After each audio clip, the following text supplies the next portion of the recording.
আসসালামু আলাইকুম। আশা করি সবাই ভালো আছেন। আমরা এই বছরের শেষ প্রান্তে দাঁড়িয়ে আছি। আমাদের জীবন থেকে একটা বছর চলে গেছে, কিন্তু আমরা এই একটা বছর থেকে আমরা কি করতে পারলাম বা কি নিতে পারলাম সেটাই আমাদের দেখার বিষয়। আমাদের সামনে আরেকটা বছর চলে আসছে, 2026 সাল।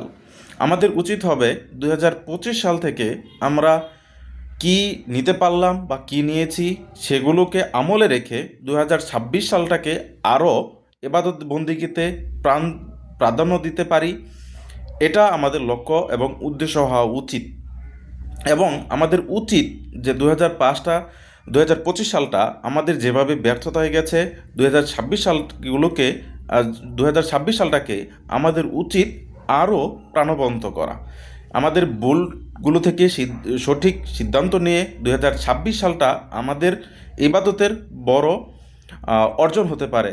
এবং আমরা লক্ষ্য রেখে 2026 সালটাকে আমরা কিভাবে কাটাবো সে উদ্দেশ্য করে আমাদের এইভাবে এখন থেকেই পূর্ণ প্রস্তুতি গ্রহণ করে নিতে হবে। তাহলে 2026 সাল হবে 2025 সাল থেকে এবাদত সমৃদ্ধিময়। সবাই ভালো থাকবেন এবং সুস্থ থাকবেন। সবাইকে নতুন বছরের শুভেচ্ছা। সালাম আলাইকুম।